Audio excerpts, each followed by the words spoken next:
Even प्रधानमंत्री जी भी इस बात को कहते हैं कि रेलों का निजीकरण नहीं होगा, लेकिन वास्तविकता यह है कि रेलों में यदाकदा निजीकरण हो रहा है। North western railway employees union का होली स्नेह मिलन समारोह। यूनियन के कॉमरेड शिव गोपाल मिश्रा के सानिध्य में रेल कर्मचारी हितों पर की चर्चा। केंद्रीय कर्मचारियों का राष्ट्रीय स्तर पर प्रतिनिधित्व करने वाली सर्वोच्च संस्था जेसीएम के सचिव, स्टाफ साइड और all India railway men's federation के महासचिव कॉमरेड शिव गोपाल मिश्रा शनिवार को north western railway employees union के द्वारा आयोजित होली स्नेह मिलन समारोह में शामिल होने अजमेर पहुंचे।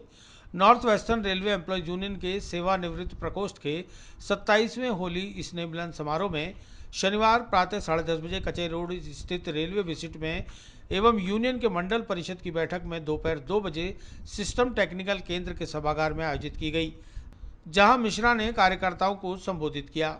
मिश्रा ने अजमेर प्रवास के दौरान दोपहर 1 बजे देश की वर्तमान परिस्थिति एवं केंद्रीय कर्मचारियों व पेंशनर्स की लंबित मांगों पर प्रेस के साथ चर्चा भी की। तो आप सबका बहुत स्वागत है। मैं तो ऑल इंडिया रेलवे फेडरेशन का महामंत्री हूँ, नेशनल काउंसिल जेसीएम का सेक्रेटरी हूँ। भाई मुकेश माथुर जी हमारे जो है वो ऑल इंडिया रेलवे फेडरेशन के सहायक महामंत्री भी हैं, यहाँ के महामंत्री भी हैं। मोहन चलानी जी से आप परिचित ही हैं, अध्यक्ष हैं हमारे NWRU के। ये जहाँ तक के निजीकरण का सवाल है, वो एक ऐसा विषय है जो कि हमारे जितने भी रेल मंत्री हैं, चाहे पीयूष जी रहे हों, गोयल जी या हमारे अश्विनी वैष्णव जी हों, ये सब लोग इवन प्रधानमंत्री जी भी इस बात को कहते हैं कि रेलों का निजीकरण नहीं होगा,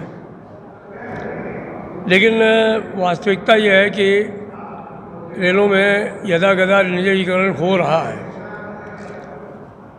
दूसरी बात यह है कि अभी जो भारत सरकार की वित्त मंत्री जी हैं, उन्होंने एक घोषणा की कि 26% जो संपत्तियां हैं हमारे रेल की, उनमें रेलवे स्टेशन भी हैं, कॉलोनियाँ भी हैं, 14,000 किलोमीटर OHE है, रेलवे स्टेडियम है, 15 रेलवे स्टेडियम है, कोंकण रेलवे है। तो एक कोशिश है कि 26% जो संपत्तियां हैं उनको बेच करके 1,52,000 करोड़ रुपए इकट्ठा किया जाएगा। अब हम लोगों को, और इसका नाम उन्होंने जो है मौद्रीकरण दिया है, मोनेटाइजेशन दिया है। तो मोनेटाइजेशन में और निजीकरण में क्या फ़र्क है, ये बात जो है वो कोई भी क्लैरिफाई नहीं करता है। दूसरा है कि आउटसोर्सिंग ज़बरदस्त तरीके से बढ़ रही है। रेलवे कर्मचारियों की संख्या में निरंतर कमी आ रही है। आज की तारीख में करीब 2 लाख से ऊपर जो है वो सेफ्टी कैटेगरी में पोस्टें खाली हैं। ये सही है कि करीब 1,28,000 पोस्टों पे जो है वो इम्तहान हो रहे हैं और निकट भविष्य में वो आएंगे, लेकिन जब तक वो आएंगे तब तक 2-2.5 लाख वैकेंसी और हो जाएंगे। इस मौके पर north western railway employees union मंडल अध्यक्ष मोहन चेलानी, महामंत्री मुकेश माथुर, अरुण गुप्ता सहित यूनियन के अन्य पदाधिकारी व रेल कर्मचारी मौजूद रहे।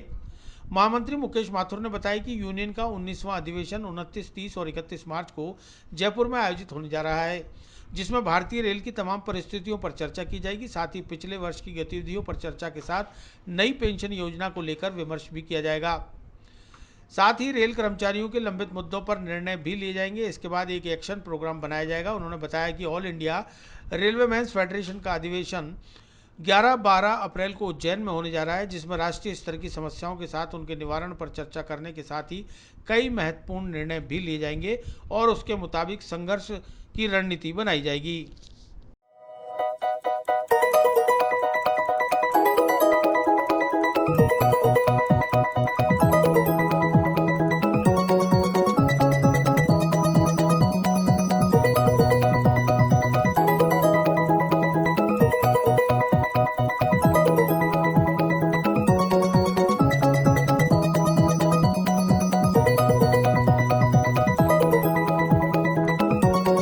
19वां वार्षिक अधिवेशन 29, 30 और 31 मार्च को जयपुर में होने जा रहा है और उसमें भारतीय रेल की जो तमाम परिस्थितियां हैं उस पर चर्चा होगी। पिछले वर्ष की गतिविधियों पर चर्चा होगी, साथ में नई पेंशन स्कीम को लेकर चर्चा होगी।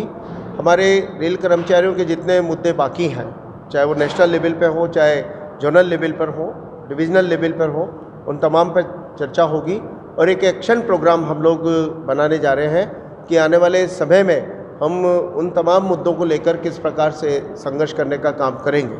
इसके साथ ही ऑल इंडिया रेलवेमैन्स फेडरेशन का भी राष्ट्रीय अधिवेशन 11 और 12 अप्रैल को उज्जैन में हो रहा है और वहाँ पर भी जो देश के स्तर की जितनी भी समस्याएं हैं, चाहे वो भारतीय रेल के निजीकरण की बात हो या और भी दूसरे रेल कर्मचारियों से जुड़े मुद्दे की बात हो, उन तमाम प्रस्तावों को वहाँ पर लाने का काम किया जाएगा और उसमें जो भी रणनीति तय होगी उसके हिसाब से देश भर के रेल कर्मचारी आने वाले समय में संघर्ष करेंगे, आंदोलन करेंगे।